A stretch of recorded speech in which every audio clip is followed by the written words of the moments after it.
একেবারে zero tolerance মুখ্যমন্ত্রী শুভেন্দু অধিকারী। আপনারা জানেন তিনি উত্তরবঙ্গ সফরে গিয়েছেন, আজ তিনি পাহাড়ে গিয়েছেন কার্শিয়াংয়ে, এবং সেখানে গিয়েই তিনি জানিয়েছেন যে আগের সরকার দুর্নীতির সরকার ছিল, জিটিএতে শিক্ষক নিয়োগে দুর্নীতি হয়েছিল, এখন স্বচ্ছতার সঙ্গে পাহাড়ে নিয়োগ হবে, 1000 পুলিশের চাকরি হবে পাহাড়ে।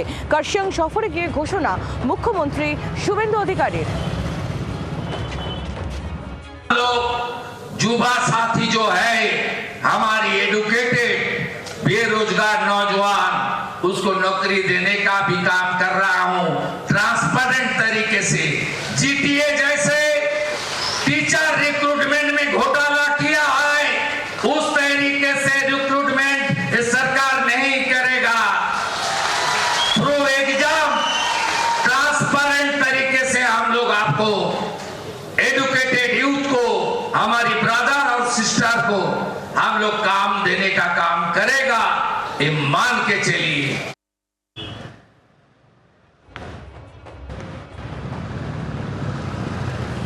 শুভেন্দু অধিকারী তার বক্তব্য আমরা শুনছিলাম। নারায়ণ সিংহ রায় আমাদের প্রতিনিধি রয়েছেন আমাদের সঙ্গে টেলিফোন লাইনে। নারায়ণ, পাহাড়ে কি কি কাজ হবে সেই বক্তব্য যেমন আমরা মুখ্যমন্ত্রীর মুখে শুনলাম, তেমনি পূর্বতন সরকারকেও বিদলেন শুভেন্দু অধিকারী। একেবারে দেখো, পাহাড়ের দুটি অনুষ্ঠান ছিল, প্রথমটা ছিল পলিটিক্যাল, পরেরটা কিন্তু সরকারি প্রোগ্রাম। দুখানেই কিন্তু একই বক্তব্য প্রায়। পাহাড়ের প্রথমত উন্নয়ন, দ্বিতীয়ত স্বচ্ছতার সাথে যুবক যুবতীদের চাকরি দেওয়ার যে প্রতিশ্রুতি তা, এবং তৃতীয়ত শহীদদের পরিবারকেও চাকরি দেওয়া হবে। এবং এর পাশাপাশি জিটিএ যে অনিয়ম বা যেই ঘাপলাবাজি, অর্থাৎ যেই প্রচুর কোটি কোটি টাকার যে তছরূপের যে অভিযোগ উঠে আসছে তা নিয়ে কিন্তু তদন্ত হবে। জিরো টলারেন্স, অর্থাৎ জিরো টলারেন্সের কাজ হবে এখন। পাশাপাশি যেই সমস্ত সংকল্প করা হয়েছিল ভোটের আগে সেই সমস্তটাই পালন করা হবে কিন্তু পাহাড়ে, এই সমস্ত কিছুই বলতে শোনা গেল। এবং যা নিয়ে কিন্তু পাহাড়বাসী এই মুহূর্তে প্রথমবার এই শুভেন্দু অধিকারী রাজ্যের মুখ্যমন্ত্রী পাহাড়ে যাওয়ার পর পাহাড়বাসী কিন্তু তার বক্তব্যে অনেকটাই খুশি।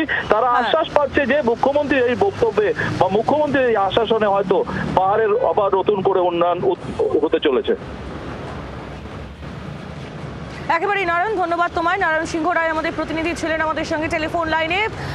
কর্মসংস্থান, পাহাড়ে কর্মসংস্থান, তা নিয়ে শুভেন্দু অধিকারী আজ কি বলেছেন শোনাবো মুখ্যমন্ত্রীর বক্তব্য। आने वाला कुछ महीने के अंदर 1000 EFR में, पुलिस में आपका नौकरी मिलेगा ईस्टर्न फ्रंटियर राइफल के अंदर, जिसमें 35% हमारी बेटी और बहन को, हमारी बेटी बहन को 30% हर सरकारी नौकरी में रिजर्वेशन देने का काम भारतीय जनता पार्टी का डबल इंजन सरकार करेगा। বাংলার আওয়াজ, বাঙালির আবেগ, জি 24 ঘন্টা।